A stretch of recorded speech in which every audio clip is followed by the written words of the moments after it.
हमारा आज का टॉपिक है मॉलिक्यूलर ऑर्बिटल थ्योरी (MOT). इस वीडियो में हम इस टॉपिक का थ्योरेटिकल पार्ट कवर करेंगे और नेक्स्ट वीडियो में हम देखेंगे कि इस टॉपिक से क्वेश्चंस कैसे पूछे जाते हैं।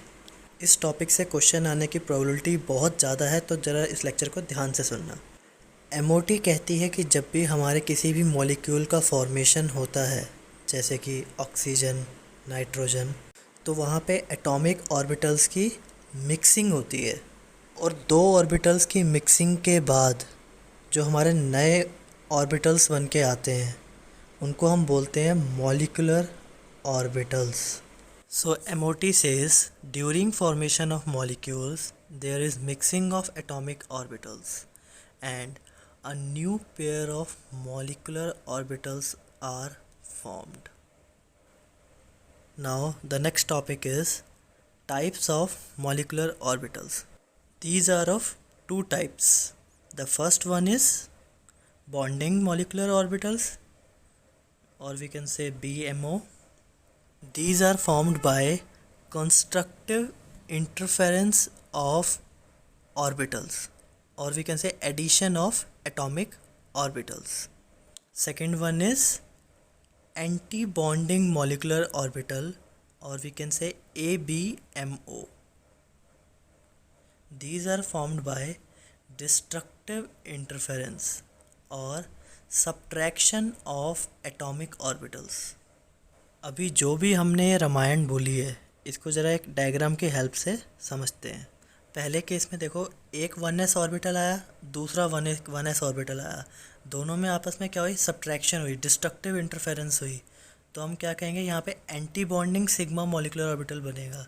एंटी बॉन्डिंग के लिए हम सिग्मा के ऊपर एक स्टार लगाते हैं, सिग्मा स्टार 1s। और दूसरा केस देखो, एक 1s ऑर्बिटल आया, दूसरा 1s ऑर्बिटल आया, दोनों में आपस में क्या हुई? एडिशन हुई, यानी कि कंस्ट्रक्टिव इंटरफेरेंस हुई। तो यहाँ पे क्या बनेगा? बॉन्डिंग सिग्मा मॉलिक्यूलर ऑर्बिटल, जिसे हम शो करेंगे सिग्मा 1s से। एक चीज़ हमेशा याद रखना, जो s ऑर्बिटल होता है ना, वो हमेशा क्या करेगा? सिग्मा बॉन्ड बनाएगा। पर हाँ, ऐसा ज़रूरी नहीं है कि जो सिग्मा बॉन्ड हो वो हमेशा s ऑर्बिटल से बने।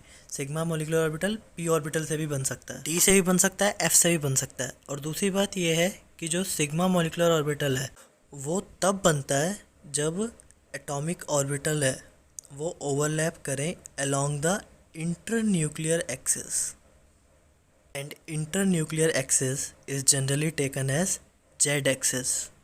अगला एग्जांपल देखते हैं अब देखो, अगर एक 2pz आया, दूसरा 2pz आया, ठीक है, और इनमें क्या हुई? सब्ट्रैक्शन हुई, यानी कि डिस्ट्रक्टिव इंटरफेरेंस हुई। तो वहाँ पे क्या बनेगा? Anti bonding sigma molecular orbital, जिसको हम डोनेट करेंगे सिग्मा स्टार 2pz से। और दूसरे केस में क्या हो रहा है? एक 2pz ऑर्बिटल और दूसरा 2pz ऑर्बिटल, इनके बीच में कंस्ट्रक्टिव इंटरफेरेंस हो रही है, एडिशन हो रही है। तो यहाँ पे क्या बनेगा? बॉन्डिंग सिग्मा मॉलिक्यूलर ऑर्बिटल, जिसको हम डोनेट करेंगे सिग्मा 2pz से। और यहाँ पर एक चीज़ और नोट करने वाली है कि जो हमारे एटॉमिक ऑर्बिटल्स है वो ओवरलैप कर रहे हैं अलोंग इंटरन्यूक्लियर z एक्सिस, जिसकी वजह से क्या होगा? यहाँ पे सिग्मा मॉलिक्यूलर ऑर्बिटल्स बन रहे हैं। बट अब जो हमारा अगला केस है उसमें ऐसा नहीं है। अगर हमारा जो ऑर्बिटल्स का ओवरलैपिंग है वो z एक्सिस के अलावा किसी और एक्सिस में हो रहा है, यानी कि x एक्सिस या y एक्सिस में हो रहा है, तो वहाँ पे पाई मॉलिक्यूलर ऑर्बिटल्स बनेंगे। और एक और बात जो यहाँ पे याद रखने वाली है वो ये है कि ये जो पाई एंटी बॉन्डिंग 2pz है ना, जो कि ये नीचे वाला है, तो इसके अंदर दो नोडल प्लेन होते हैं। नोडल प्लेन क्या होते हैं कि जहाँ पे इलेक्ट्रॉन डेंसिटी बिल्कुल मिनिमम है। और अभी हमने जितने भी ये मॉलिक्यूलर ऑर्बिटल्स दिखाए हैं इनकी शेप एक बार याद कर लेना, ऑल्दो प्रोबेबिलिटी बहुत कम है पूछे जाने की, बट स्टिल एक बार याद कर लेना। MOT में अब हम आगे देखेंगे कि इन मॉलिक्यूलर ऑर्बिटल्स में हम इलेक्ट्रॉन्स को कैसे फिल करेंगे। Electrons are filled in increasing order of energy of various molecular orbitals. The increasing order of energies of molecular orbitals for oxygen and fluorine molecules is sigma 1s, sigma antibonding 1s, sigma 2s, sigma antibonding 2s, sigma 2pz, pi 2px and pi 2py. They are equal in their energy. They are first half filled and then fully filled. And then we have pi antibonding 2px, and pi antibonding 2py, they are equal energies. Then we have sigma antibonding 2pz. Hope you all know each orbital accommodates 2 electrons. So oxygen और fluorine के लिए हमें इस order में electrons को fill करना है. Now let's take an example of oxygen molecule. Each oxygen atom has 8 electrons. Means oxygen molecule that is O2 will have 16 electrons. अब देखते हैं कि इन 16 electrons को हम molecular orbitals में कैसे भरेंगे.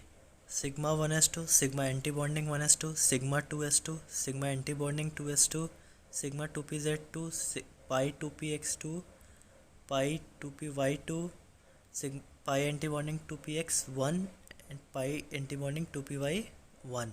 जैसा कि मैंने पहले बताया कि अगर ऑर्बिटल्स की एनर्जी इक्वल है तो पहले वो हाफ फिल्ड होंगे, फिर वो फुली फिल्ड होंगे. First they are singly occupied, then they are completely filled. हम बात करते हैं कि MOT का एप्लीकेशन पार्ट क्या है, जो हम इतना पढ़ रहे हैं इसका यूज़ क्या है. सबसे पहले बात करते हैं मैग्नेटिक नेचर की. सामने जो इलेक्ट्रॉनिक कॉन्फ़िगरेशन लिखी हुई है, इसकी हेल्प से हम ये बता सकते हैं कि हमारा जो मॉलिक्यूल है वो पैरामैग्नेटिक है या डायमैग्नेटिक है. अगर ऑर्बिटल्स में इलेक्ट्रॉन्स क्या हैं, अनपेयर्ड हैं, तो हम कहेंगे कि वो पैरामैग्नेटिक है. और अगर इलेक्ट्रॉन्स पेयर्ड होते हैं तो हम कहते हैं कि वो डायमैग्नेटिक है. क्योंकि हमारे ऑक्सीजन मॉलिक्यूल के केस में pi antibonding 2px1 and pi antibonding 2py1, इनमें क्या है, अनपेयर्ड इलेक्ट्रॉन्स हैं, जिसकी वजह से हमारा जो ऑक्सीजन मॉलिक्यूल का मैग्नेटिक नेचर है क्या होगा, पैरामैग्नेटिक. टी की हेल्प से हम बॉन्ड ऑर्डर बता सकते हैं कि हमारा मॉलिक्यूल का बॉन्ड ऑर्डर क्या है. बॉन्ड ऑर्डर क्या होता है, number of bonding electrons minus number of anti bonding electrons divided by 2. तो यहाँ पे हमारे बॉन्डिंग ऑर्बिटल्स में 10 इलेक्ट्रॉन्स हैं और एंटी बॉन्डिंग ऑर्बिटल्स में 6 इलेक्ट्रॉन्स हैं. वैल्यूज़ डालेंगे 10 - 6 4 डिवाइडेड बाई 2 इक्वल टू 2. तो हमारा बॉन्ड ऑर्डर क्या होगा, 2. इसका मतलब क्या है, ऑक्सीजन एटम्स के बीच में एक डबल बॉन्ड है. बॉन्ड ऑर्डर की हेल्प से हम एक और चीज़ बता सकते हैं, वो है बॉन्ड लेंथ. बॉन्ड लेंथ क्या होती है, इन्वर्सली प्रोपोर्शनल होती है बॉन्ड ऑर्डर के. मीन्स अगर बॉन्ड ऑर्डर ज़्यादा होगा तो बॉन्ड लेंथ कम होगी, और अगर बॉन्ड ऑर्डर किसी मॉलिक्यूल का कम होगा तो उसकी बॉन्ड लेंथ ज़्यादा होगी. तो अब हम बात करते हैं ऑक्सीजन और फ्लोरीन के अलावा जो मॉलिक्यूल्स हैं उनकी, जैसे कि Li2, Be2, B2, C2, N2.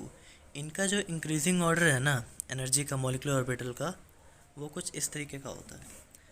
इनमें जो सिग्मा 2pz है उसकी जो एनर्जी है वो पाई 2px और पाई 2py से ज़्यादा होती है. जबकि जो हमारा पिछला हमने ऑक्सीजन और फ्लोरीन का जो ऑर्डर देखा था उसके अंदर सिग्मा 2pz की जो एनर्जी लेवल था वो पाई 2px और पाई 2py से कम था. बाकी सारा ऑर्डर सेम रहता है. देखो ये जो सब डाटा है ना, ये एक्सपेरिमेंटली गिवन है, तो ये आपको थोड़ा सा याद करना पड़ेगा. अगला एग्जांपल देखते हैं जो है कार्बन मॉलिक्यूल का. एक कार्बन एटम में 6 इलेक्ट्रॉन्स होते हैं, यानी कि 2 कार्बन एटम C2 में क्या होंगे, 12 इलेक्ट्रॉन्स होंगे. अब हम देखेंगे कि इन 12 इलेक्ट्रॉन्स को हम मॉलिक्यूलर ऑर्बिटल्स में कैसे फिल करेंगे. C2 का कॉन्फ़िगरेशन होगा sigma 1s2, sigma antibonding 1s2, sigma 2s2, sigma antibonding 2s2, पाई 2px2, पाई 2py2. बात करते हैं इसके मैग्नेटिक नेचर के बारे में. क्योंकि यहाँ पे हमारे जितने भी ऑर्बिटल्स हैं उनमें जो इलेक्ट्रॉन्स हैं वो पेयर्ड हैं, तो इसका नेचर होगा डायमैग्नेटिक. हम बात करते हैं इसके बॉन्ड ऑर्डर की. क्योंकि यहाँ पे जो बॉन्डिंग ऑर्बिटल में जो इलेक्ट्रॉन्स हैं वो हैं 8 और जो एंटी बॉन्डिंग में इलेक्ट्रॉन्स हैं वो है 4. तो कैलकुलेशन है 8 - 4 4 divided by 2 is equal to 2.